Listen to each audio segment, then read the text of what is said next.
Comunicación celular, integrantes del grupo, presentado el profesor David Buitrago. Vamos a iniciar con la célula. La célula es la unidad anatómica funcional de los tejidos de los seres vivos. Tenemos tres funciones básicas: nutrición, relación, reproducción. La nutrición es el envío de las señales para la generación de nuevos canales receptores para poder generar así la absorción.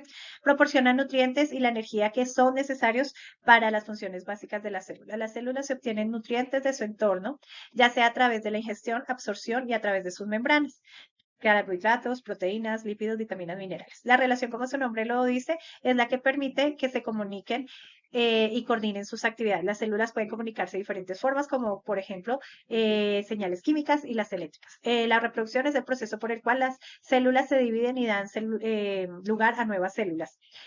Su proceso esencial es para el crecimiento, la reparación, la regeneración de los tejidos y de los órganos. Existen dos tipos principales, como ya los conocemos: la mitosis y la meiosis. La comunicación celular, también denominada comunicación intercelular, consiste en la transmisión de moléculas de una señal extracelular. Estas parten a células generadoras de señales y se unen a receptores de células blancas, produciendo una respuesta. ¿Cuáles son las etapas de la comunicación? Síntesis del ligando, liberación de la molécula por parte de la célula, el transporte del ligando, la unión del ligando, y esto nos va a provocar que la célula diana genere un cambio de metabolismo celular o una expresión genética. Aquí observamos una imagen del ligando, el receptor, extracelular, intracelular, proteínas y respuesta. Ligando, receptor, proteínas de señalización, las proteínas objetivo que me van a dar unos tipos de respuesta: alteración del metabolismo, alteraciones de las expresiones genéticas y la alteración de las citoesqueléticas, es decir, la forma de la célula. Tenemos los mecanismos de comunicación celular, que son 5. El contacto dependiente o yuxtacrina, que es la comunicación por contacto con otras células o matriz extracelular mediante moléculas de la adhesión celular. Este es un contacto directo de la célula con la célula diana y su receptor. Tenemos la paracrina, que su comunicación local con células cercanas, pero sin contacto, implica señales de algunas células hacia otras que se encuentran cerca de un entorno local, llevando la liberación de una hormona. Estas células están ubicadas a corta distancia y ayudan a la célula a coordinar sus actividades con las demás células. Un ejemplo claro son los neurotransmisores. Bueno, tenemos la autocrina, que como su nombre lo dice, es de la misma célula. Actúa sobre la célula de señalización, sobre su propia célula. La célula emite un ligando y además puede afectar a otras células y también se puede afectar a sí misma. Para que sea más rápida la respuesta, entonces va del interior hacia el exterior. La otra es la sináptica. Las células se comunican a través de la liberación de neurotransmisores por exocitosis, que es un mecanismo de transporte del interior hacia el exterior. Bueno, dice que los neurotransmisores sus funciones son autocrinos y paracrinos. Las hormonas, hay una diferencia entre las hormonas y los neurotransmisores. Las hormonas se producen de lípidos esteroides y los neurotransmisores de aminoácidos. La célula se encuentra muy distante en la endocrina y tiene que viajar por todo el torrente sanguíneo a buscar a las células diana. Traducción de señales. Entonces tenemos tipos de moléculas de señales: las quinasas, fosfatasas y las proteínas G, que actúan para generar la cascada de respuesta. El camino, entonces, ya sabemos que va del ligando, el receptor, las proteínas, y así generar una respuesta. Tenemos los tipos de respuesta, entonces ya los habíamos dicho: ya la llegada del ligando. Tenemos moléculas más pequeñas, tenemos los receptores, tenemos las proteínas, hormonas tiroestimulantes, luteinizantes, factores, la hormona folículo estimulante, interleuquinas, cremoquinas y citoquinas, y los alfa latrotoxinas, que son los que nos generan la neurotoxina para los neurotransmisores. Y esto nos genera unos efectos de enzima y de canales iónicos, para así generar así la respuesta.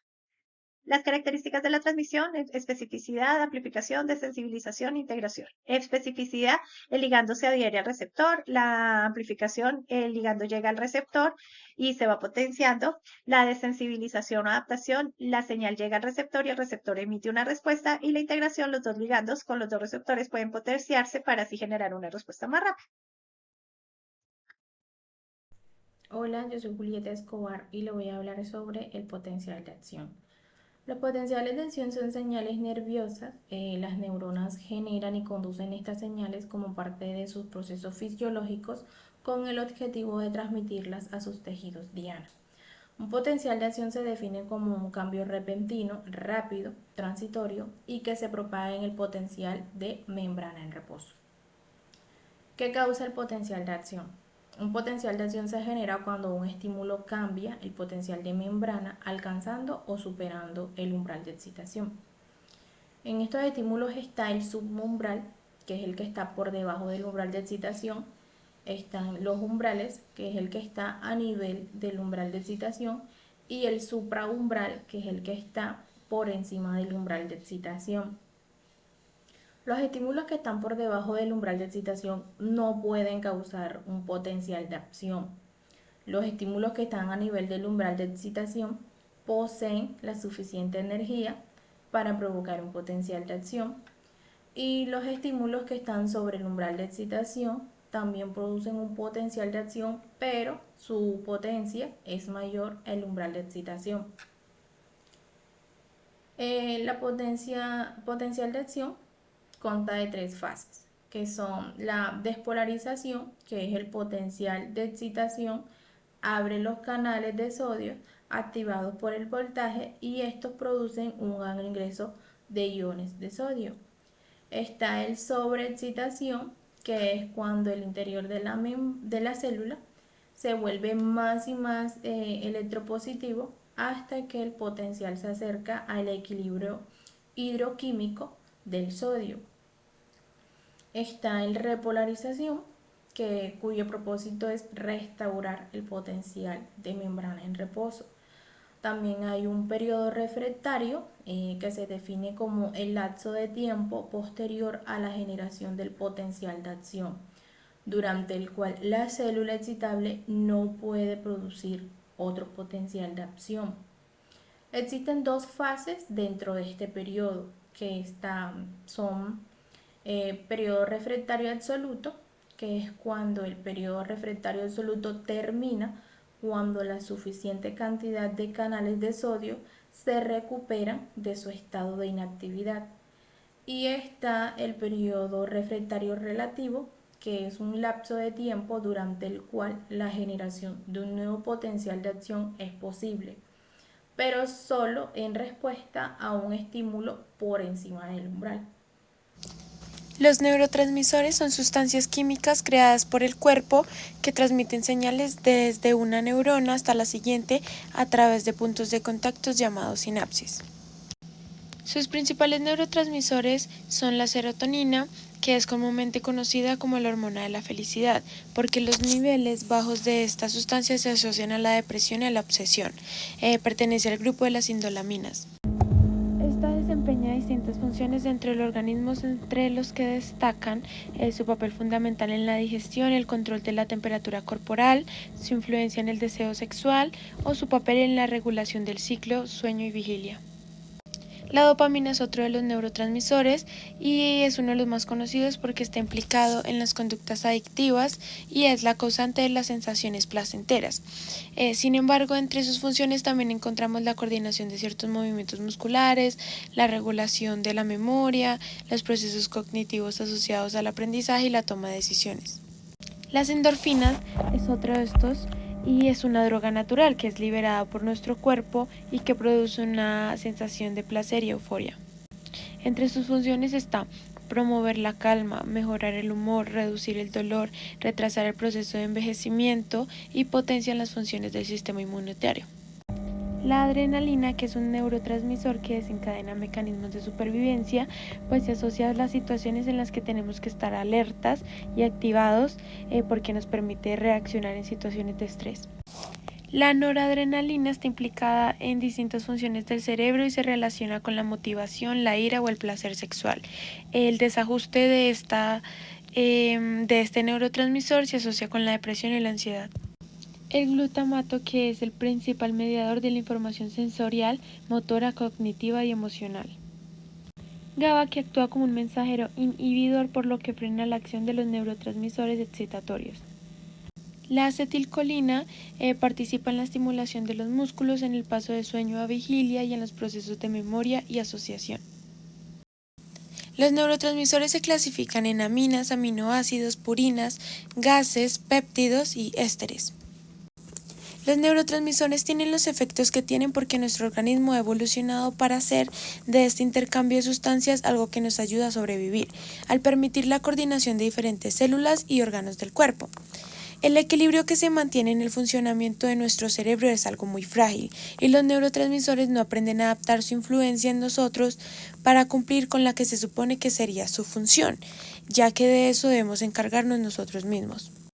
Reducir el comportamiento del ser humano a la existencia de tipos de neurotransmisores es caer en el error de un reduccionismo excesivo, dado que el comportamiento no surge espontáneamente del cerebro, sino que aparece a partir de la interacción del ser vivo y su entorno.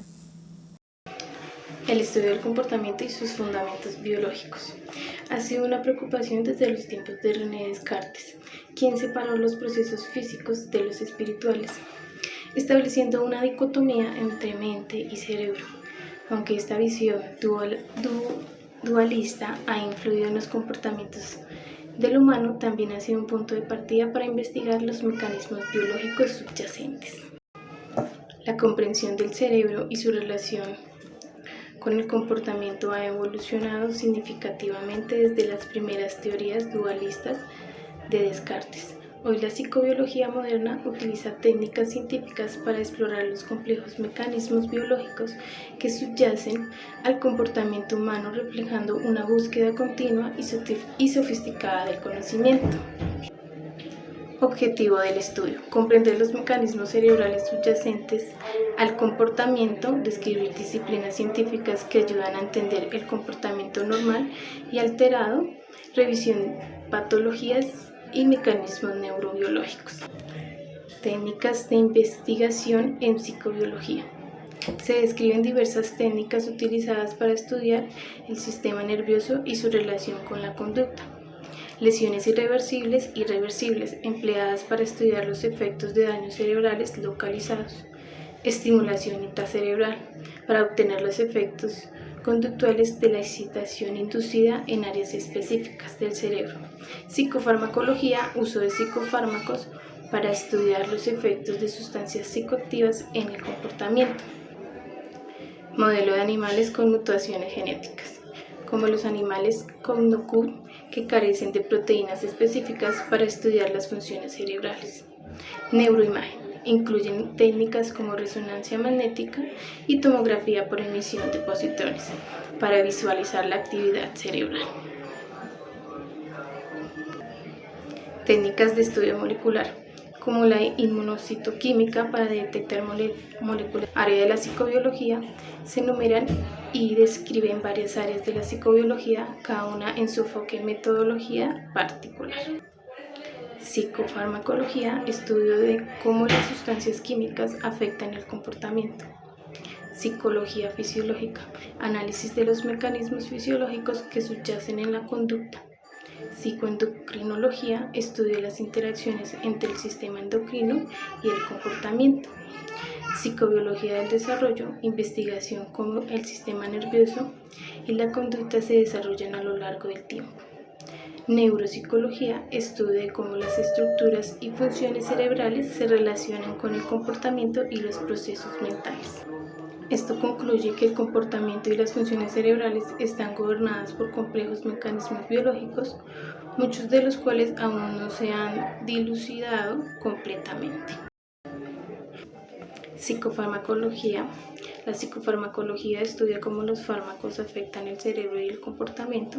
Es fundamental para el desarrollo de tratamientos para trastornos mentales y neurológicos. Enfermedad de Alzheimer. implicación en la acetilcolina, en la memoria y el deterioro cognitivo. Trastornos psiquiátricos, implicaciones de la desregulación en neurotransmisores en depresión, ansiedad y otros trastornos. Importancia de la investigación en la psicofarmacología para entender y tratar trastornos neuropsiquiátricos. Avances del siglo XX. Frank Joseph y la frenología. Propuso que diferentes partes del cerebro estaban relacionadas con diferentes funciones mentales y características de la personalidad. Aunque la frenología fue desacreditada, introdujo la idea de la localización funcional. Paul Broca y Carol Wernicke identificaron área específica del cerebro responsable del lenguaje, demostrando que ciertas funciones cognitivas están localizadas en regiones particulares del cerebro. Descubrimiento de los neurotransmisores. Primeros descubrimientos a principios del siglo XX. Se identificaron los primeros neurotransmisores. Otto Loewi y Sir Henry fueron pioneros en este campo con el descubrimiento de la acetilcolina. Importancia. Los neurotransmisores son sustancias químicas que permiten la comunicación entre neuronas, juegan un papel crucial en la regulación del comportamiento, las emociones y las funciones cognitivas. La investigación psicobiológica ha permitido identificar algunos sustratos neurales y mecanismos neuroquímicos del comportamiento como el papel de la corteza cerebral en la cognición, la percepción y el control motor, el papel del sistema límbico en las emociones y la motivación, el papel del sistema neurotransmisor en la regulación del estado de ánimo y el sueño. La bioética es fundamental en la investigación cerebral porque garantiza que nuestras prácticas sean éticas y responsables. Nos ayudan a manejar dilemas complejos, asegurando que respetemos los derechos y el bienestar de los participantes y los animales en la experimentación. Conclusión. El estudio del cerebro y el comportamiento ha evolucionado significativamente desde Descartes. Los avances tecnológicos y la interdisciplinariedad han permitido una comprensión más profunda de los mecanismos cerebrales. La investigación en psicobiología sigue siendo crucial para el desarrollo de tratamientos efectivos para trastornos neurológicos y psiquiátricos. Muy buenos días, hoy les estaré hablando sobre neurotransmisión y psicofármacos. Entonces, la psicofarmacología se dedica al estudio de cómo los medicamentos afectan la mente y el comportamiento, especialmente en el tratamiento de trastornos psicológicos. Mientras tanto que la neurotransmisión es el proceso en el que las neuronas se comunican entre sí a través de sustancias químicas, llamadas neurotransmisores, los cuales tienen un papel crucial en funciones como el pensamiento, las emociones y el movimiento. La importancia de la psicofarmacología es el que al poder manipular que la neurotransmisión del SNC por medio de psicofármacos, podemos inferir la relación que algunas estructuras del SNC tengan algunas funciones conductuales y cognitivas. De esa manera acercarnos desde una base empírica a lo que denominamos psicobiología, postulando a la psicofarmacología no como un fin, sino que un instrumento de investigación en el enfoque psicobiológico.